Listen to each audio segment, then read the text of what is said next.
March 17, 1943. 2:47 a.m. North Atlantic, 41 Wandrine, 50 feet 2. The U-boat surfaced into darkness so complete it seemed solid, a void broken only by the white foam that hissed along the conning tower. Kapitän Lieutenant Werner Henke stood on the bridge of U-515, his oilskins slick with spray, binoculars pressed to his face. The wind carried the smell of diesel and salt, the taste of metal and exhaustion. For 6 days his boat had hunted these waters, following intelligence reports, patrol coordinates, statistical predictions compiled by the best minds in the Kriegsmarine. The convoy, 43 merchant ships loaded with American supplies for Britain, should have been here. The mathematics were precise, the course projections impeccable.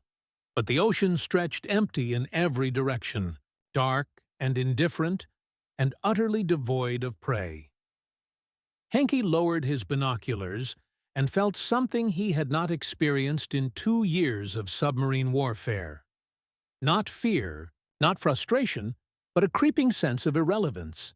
Somewhere out there, hundreds of ships were crossing the Atlantic, moving thousands of tons of steel and grain and ammunition, traversing the same waters his boat prowled.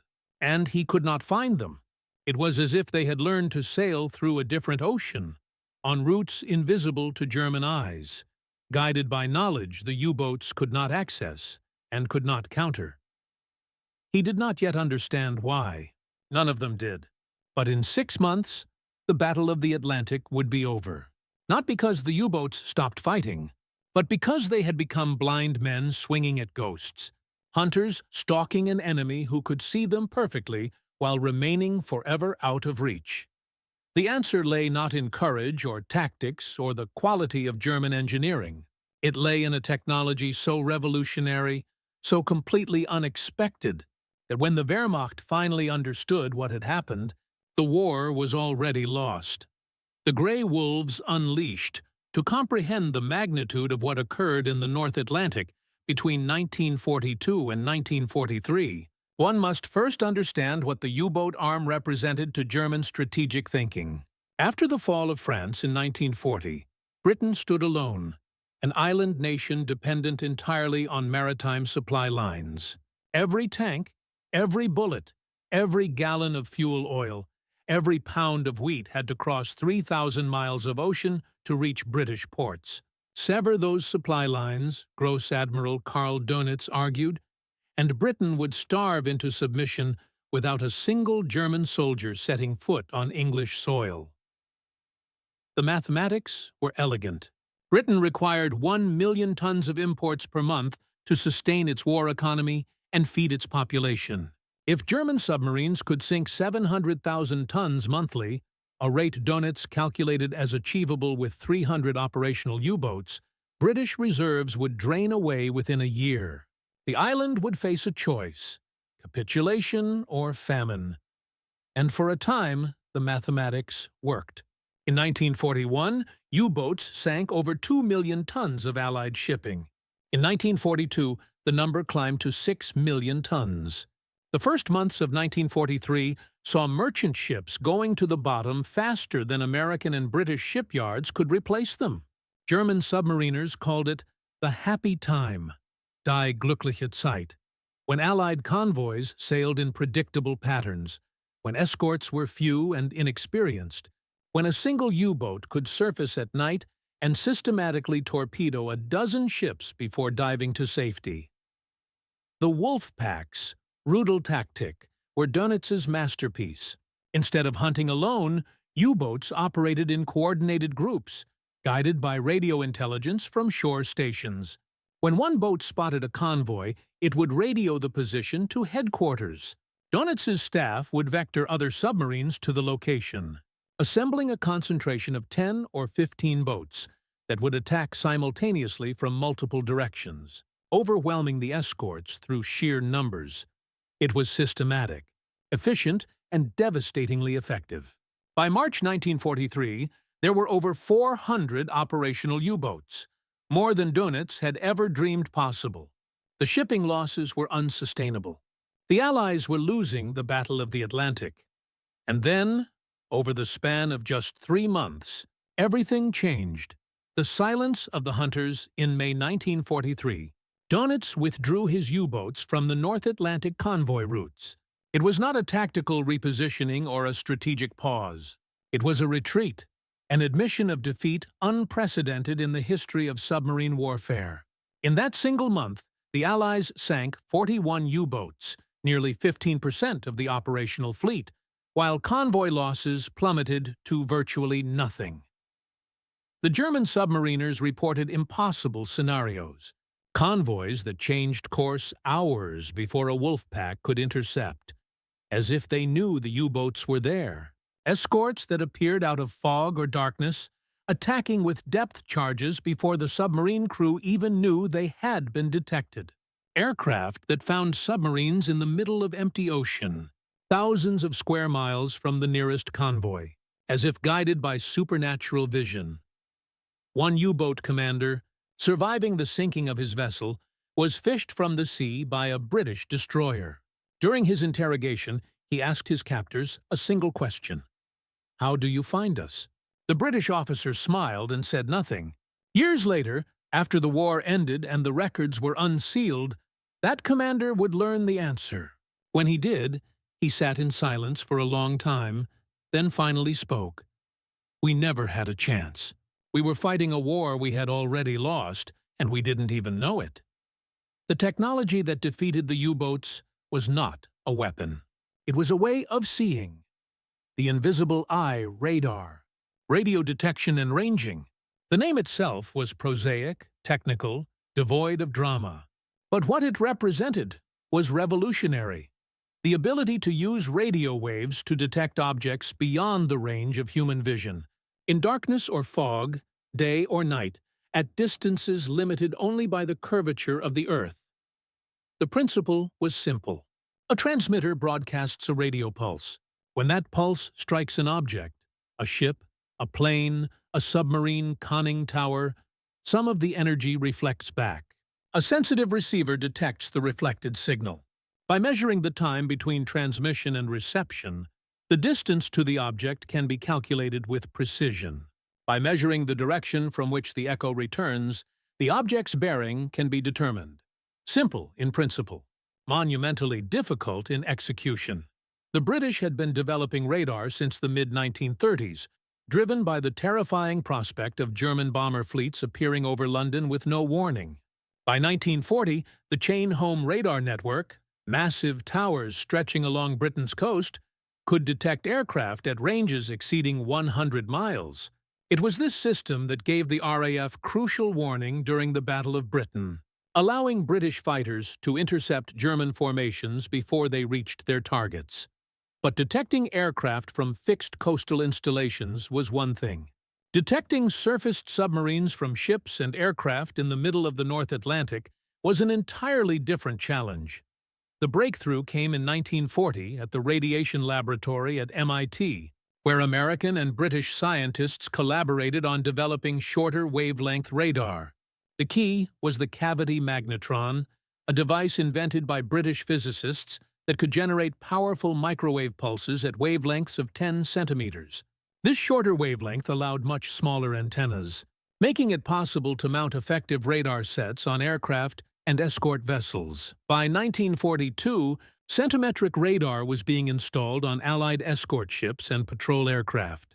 By early 1943, it was standard equipment, and the U-boats, which had ruled the Atlantic for 2 years, suddenly found themselves prey. The mathematics of invisibility. The German Navy knew radar existed. They had their own radar systems, less sophisticated than Allied models, but functional. What they did not grasp, what they could not grasp until it was far too late, was how completely radar transformed the fundamental mathematics of convoy warfare. In the pre-radar era, finding a convoy in the Atlantic was a problem of probability and search patterns. The ocean was vast, millions of square miles of gray water beneath gray sky. A surfaced U-boat with lookouts scanning the horizon could see approximately 15 miles in daylight, less at night or in poor weather. An aircraft could cover more area but had limited fuel and patrol time. The advantage lay with the convoy.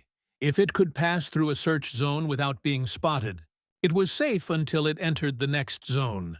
Dönitz's solution was the patrol line, Sperrlinie, a curtain of U-boats spaced 20 miles apart across the predicted convoy route.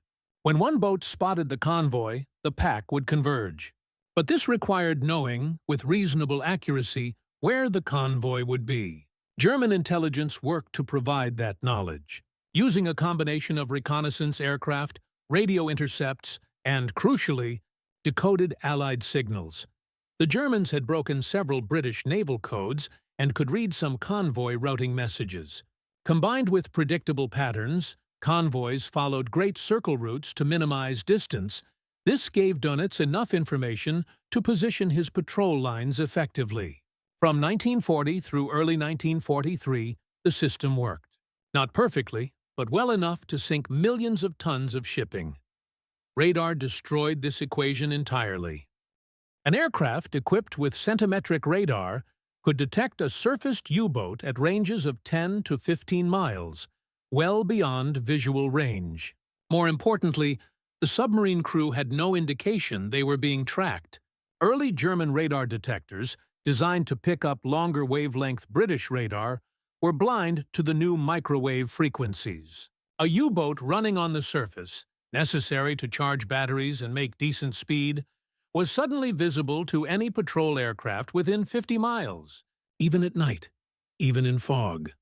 The convoys themselves became invisible. Instead of following predictable Great Circle routes, they could now deviate around known U-boat positions. Allied codebreakers had cracked the German Enigma cipher by 1941, allowing them to read Dönitz's messages to his submarines. They knew where every wolf pack was stationed, what patrol lines were active, which areas were dangerous. With this knowledge, convoy commodores could route their charges through empty ocean, avoiding U-boat concentrations by hundreds of miles.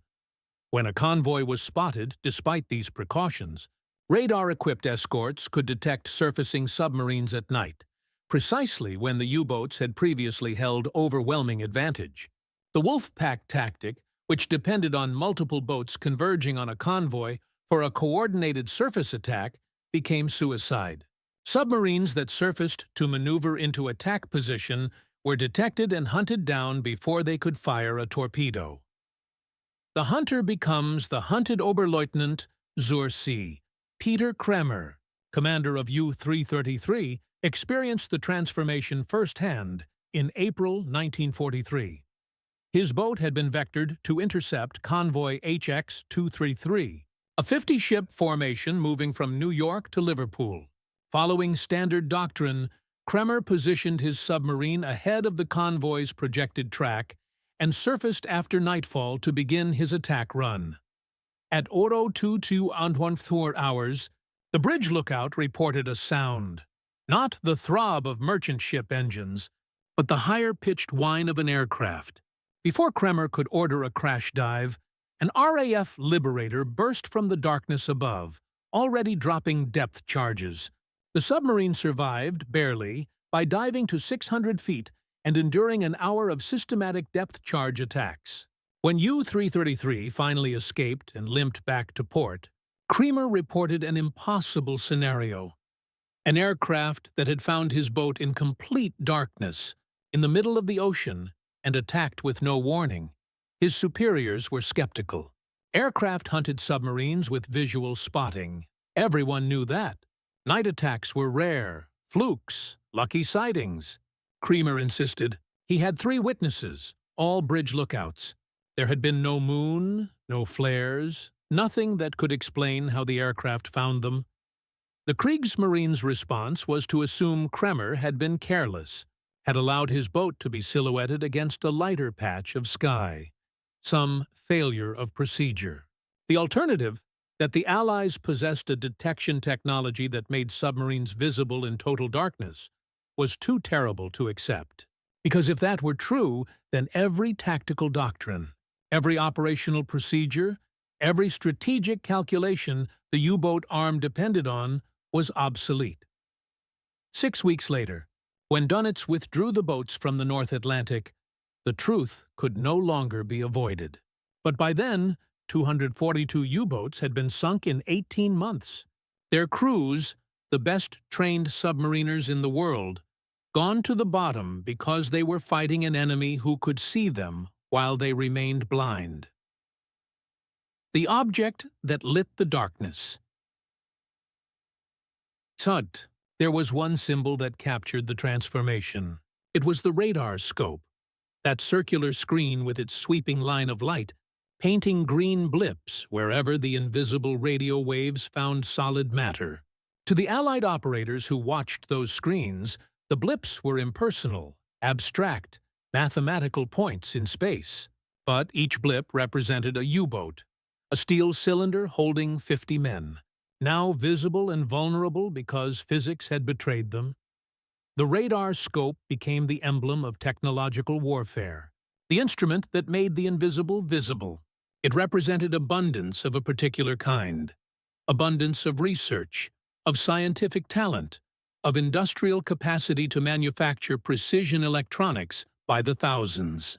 Each radar set contained components requiring tolerances measured in thousandths of an inch.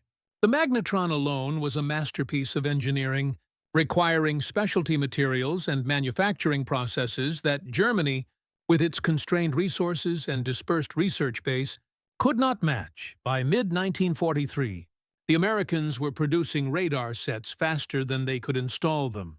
Every escort carrier, every destroyer, every corvette, even many merchant ships, carried radar.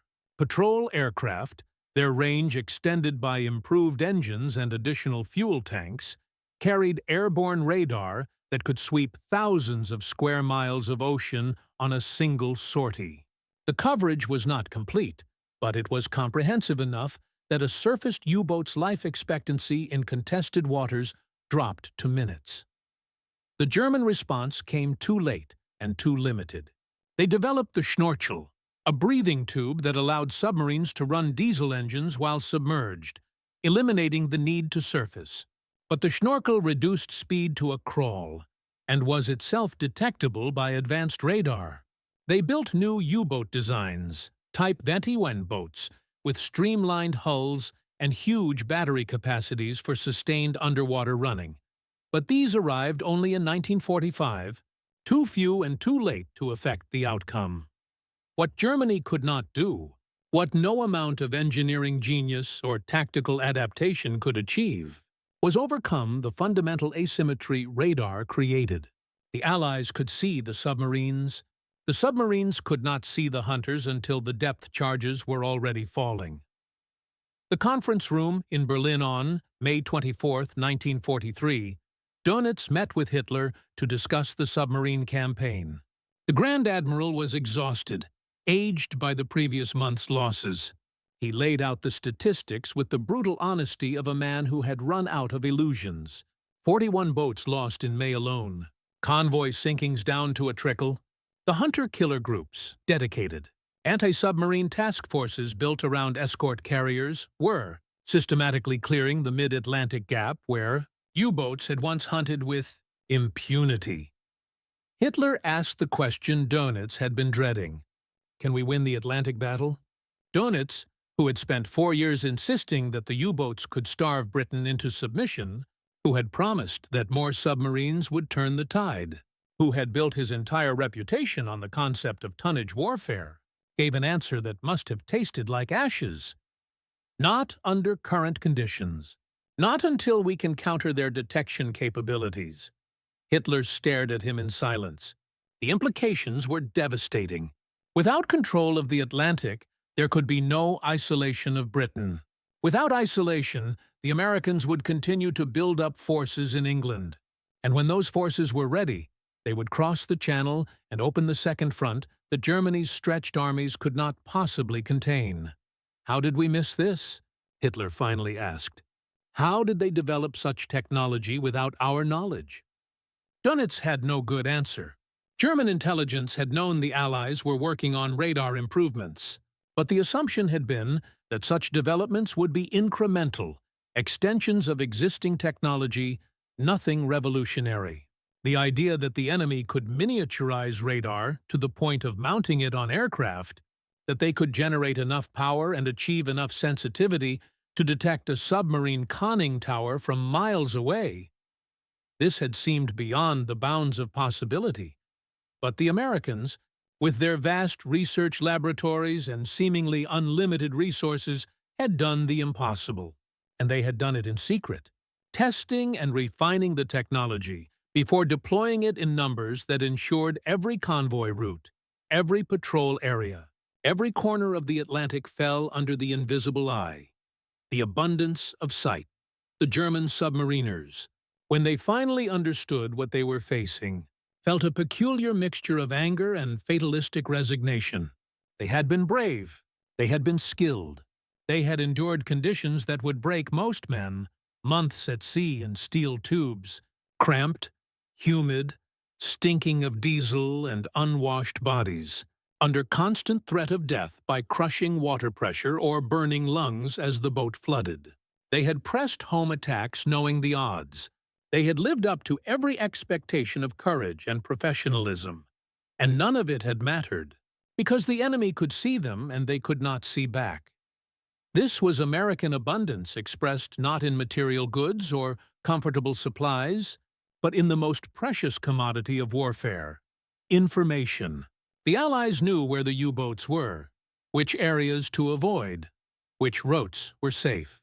The convoys crossed the Atlantic not through luck or courage, but through systematic exploitation of electromagnetic physics, guided by mathematics and electronics and the quiet work of thousands of scientists and engineers who never fired a shot.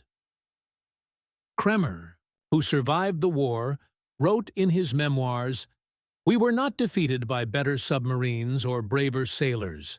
We were defeated by invisible beams of energy that we could not see, could not fight, could not escape. It was as if we had been transported back to the age of sail, fighting with cannon against an enemy armed with rifles. The technology gap was not incremental, it was categorical. We were obsolete before we understood what obsolete meant."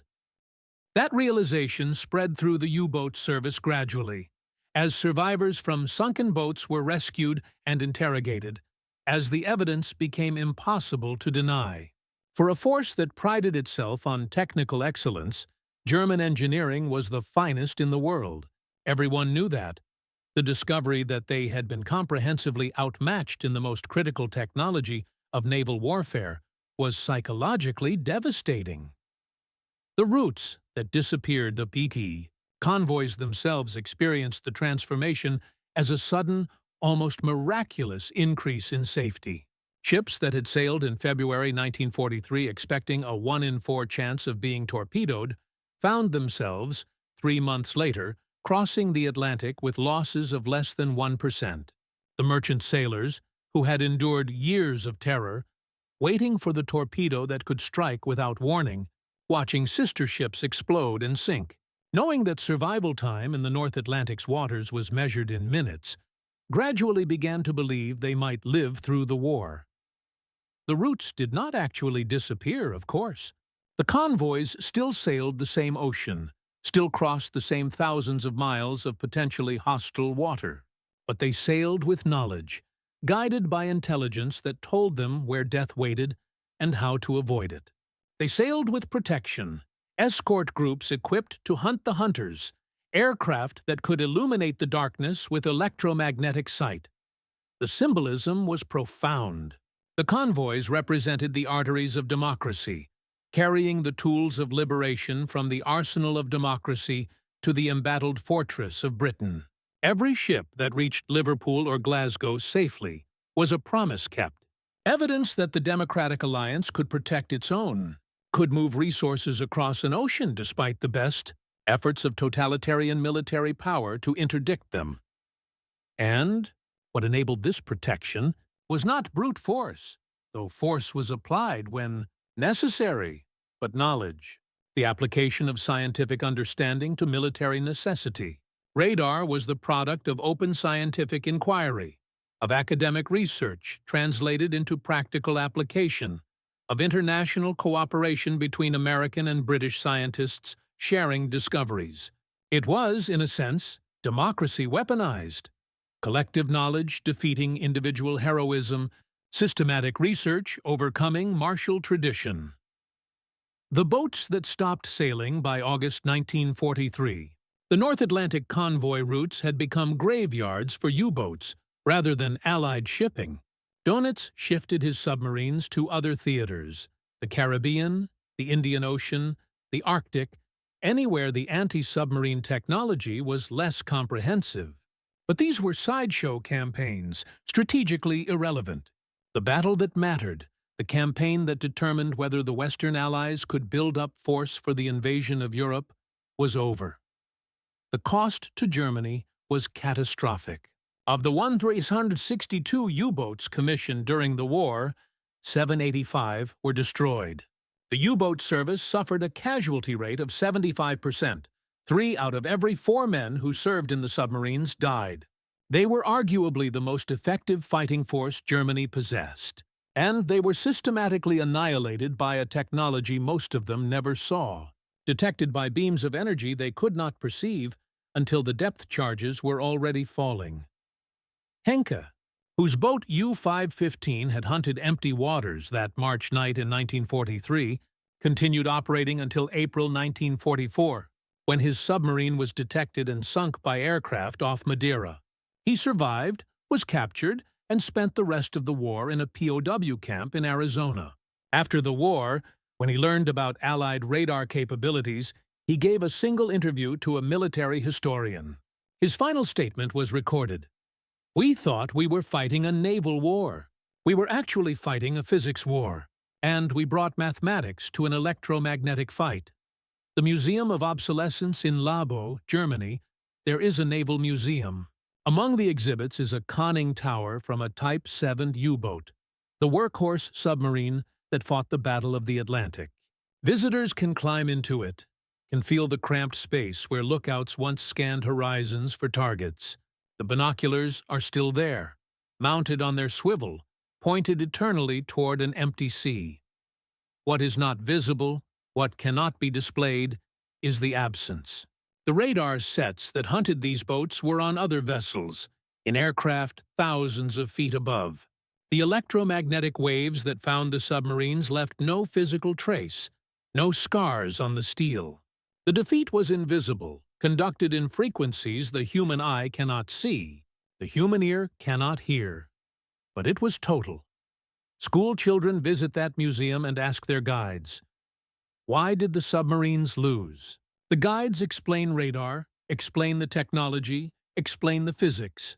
But what is harder to convey is the experience of fighting an enemy who can see you perfectly while you remain blind, of being hunted across an ocean by forces you cannot detect, of realizing that your courage and skill and sacrifice are meaningless, because the fundamental rules of engagement have changed and you did not know until it was too late. Epilogue. The screen still, glowing the radar scope, that circular display with its sweeping arm of light, became one of the defining images of World War II's technological revolution. It represented something new in human warfare, the ability to know with precision and certainty where the enemy was, even when invisible to human senses. It transformed the ancient art of sea warfare, which had always been about limited information and uncertain knowledge, into something approaching a science. The U-boats that surfaced into darkness on March nights in 1943, expecting to hunt convoys with the tactics that had worked for 3 years, were entering a world where the old certainties no longer applied. They thought they were invisible, protected by night and fog and the vastness of the ocean. They did not know that above them, radar beams were sweeping the sky, that inside aircraft and aboard distant ships, operators were watching green blips materialize on phosphorescent screens, marking their positions with precision. When Henke stood on his conning tower that night, searching empty waters for a convoy, that was 200 miles away, routed around his patrol line, because Allied intelligence knew exactly where he was, he experienced something that would become common among Wehrmacht forces as the war progressed. The sensation of fighting an enemy who possessed not just more resources, but different categories of knowledge. The Americans did not defeat the U-boats by building more submarines or training braver sailors. They defeated them by making them visible, by pulling them from the protective darkness into electromagnetic light, by transforming the ocean from a hiding place into an illuminated hunting ground where the hunted had nowhere left to hide. This was abundance of the most fundamental kind. Abundance of knowledge, of scientific insight, of technical capacity. The cavity magnetron that powered Allied radar sets required industrial processes that Germany, even at peak production, could not replicate in sufficient numbers. The research laboratories, MIT's Rad Lab alone employed 4,000 scientists and engineers, represented a concentration of intellectual resources that the Third Reich, with its ideological constraints and scattered research programs, could not match. And so the convoys crossed, day after day, month after month, a steel bridge across the Atlantic carrying the tools and weapons and supplies that would eventually break the Wehrmacht's back. They crossed not because they were lucky, not because they were protected by superior force, but because they could see, and their enemies could not. The radar scope, glowing softly in 100 darkened bridge rooms and aircraft cockpits, was democracy's answer to tyranny's submarines. It was scientific inquiry defeating military tradition. It was collaborative research overcoming hierarchical discipline. It was open society, with its messy academic freedom and chaotic industrial abundance, proving categorically superior to closed society with its rigid efficiency and martial virtue. The U-boat commanders, who realized too late how convoys were crossing without detection, learned a lesson that would be repeated throughout the war: that courage without knowledge is futile, that skill without technology is inadequate, that will without science is obsolete. They fought with everything they had, endured conditions of extraordinary hardship, pressed home attacks with fanatic determination, and they were defeated utterly by men they never saw, using weapons they could not perceive, guided by knowledge they could not access.